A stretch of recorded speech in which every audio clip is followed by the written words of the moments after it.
All right, so you're back with us for another deep dive. And today we're going to be talking about self-reliance, Yeah. specifically kind of um, digging a little deeper into the stuff from the Being Alone series. Right. Yeah, we've had quite a lot of material from that community that we wanted to take a closer look at. So, and we're not going to really like dive too deep into any specific source, but Yeah. what we're going to be doing is kind of like looking at all of it in total and drawing out the main ideas that run through all of it. So Right. Just to give you a better picture of what self-reliance really means and how to build it. exactly. So jumping right in, the first thing that we really wanted to focus on was financial independence, and this is a pretty major theme that comes up in a lot of the stuff Yeah. that we've read. Yeah, and it makes sense. Yeah. If you're talking about self-reliance, like really being able to take care of yourself, then, you know, Yeah, you can't be dependent on someone else financially. right. And it's more than just having money or not having money. It's it's really about like the psychological feeling of freedom. Like Right. when you're not stressed about money, when you can kind of make choices that are aligned with your values. Yeah, there's a lot of emphasis on that, that being able to live in alignment with your values. Yeah. And it's hard to do that if you're constantly, worried about where the next dollar is coming from Mhm. or how you're going to pay your bills. So Yeah. so yeah, financial independence is definitely like a foundational piece of self-reliance. So and the sources offer, some pretty practical advice on how to get there. So Mhm. like budgeting, saving, investing, Mhm. exploring different income streams and of course, being careful about debt. Mhm. Um, what do you think are some of the most important things in that list that really stand out to you?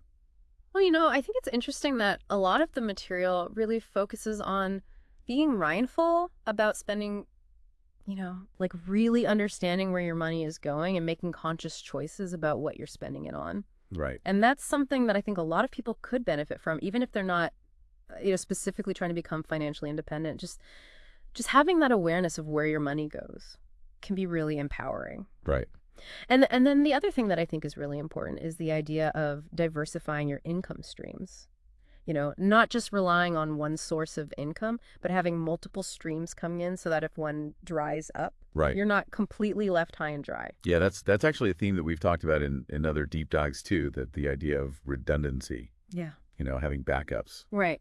Uh-huh. Not putting all your eggs in one basket. Right. It applies to so many different areas of life. Yeah, definitely. Huh.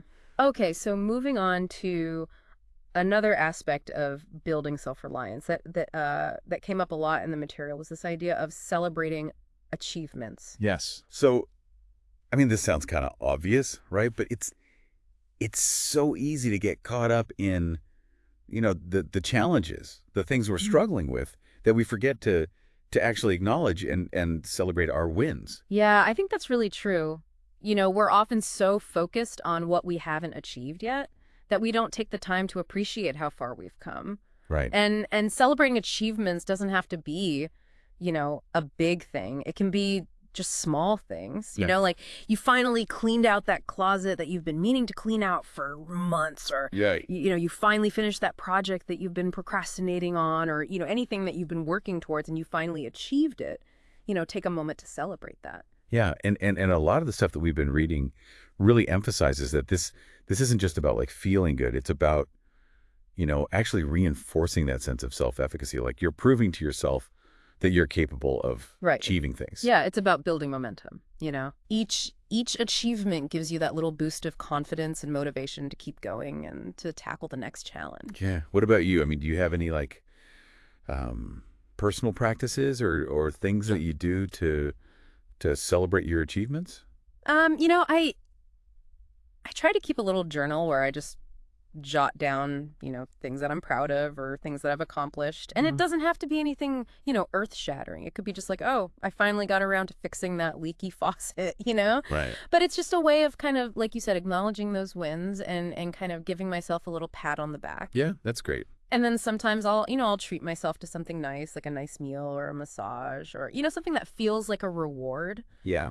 for the effort that I've put in. All right. So now, for a bit of a shift in perspective, one of the more interesting aspects of self-reliance that we've come across in the material is the connection to solitude. Right. So we've talked a lot about this in the Being Alone series. Yeah. But it's interesting to see how it ties in with this idea of self-reliance. Absolutely. And it might seem counterintuitive at first, like how can being alone make you more self-reliant? Right.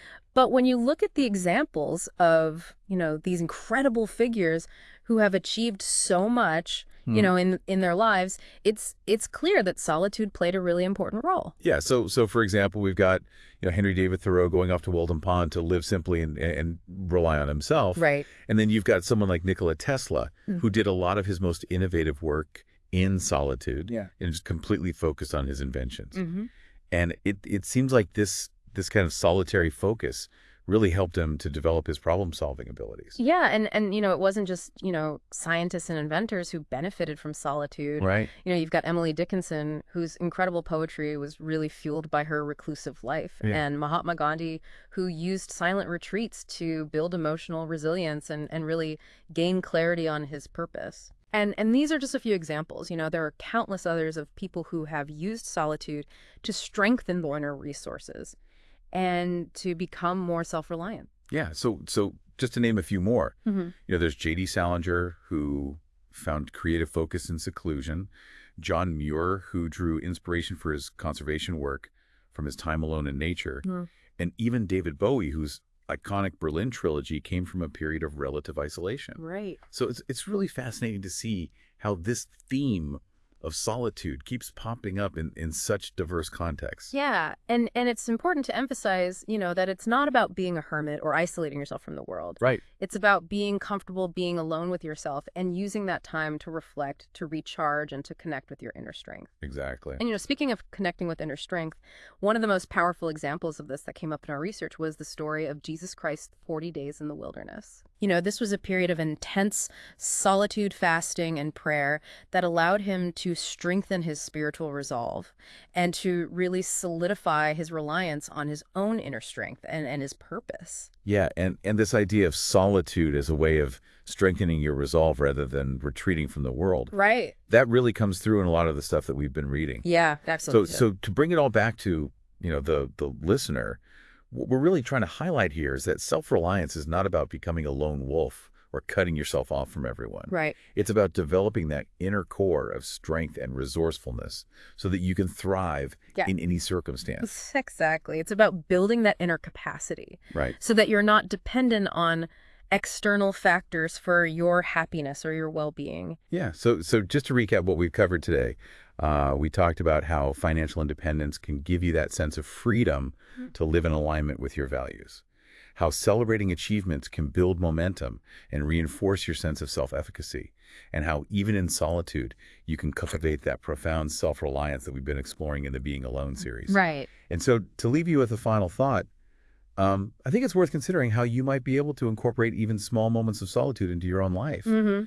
Drawing inspiration from the examples that we've talked about today. Yeah, think about how you could use those moments to reflect, to recharge, to connect with your inner strength, and to build that sense of self-reliance that will help you navigate whatever challenges life throws your way. I think that's a good note to end on. Yeah, I agree. Till next time. Thanks for listening.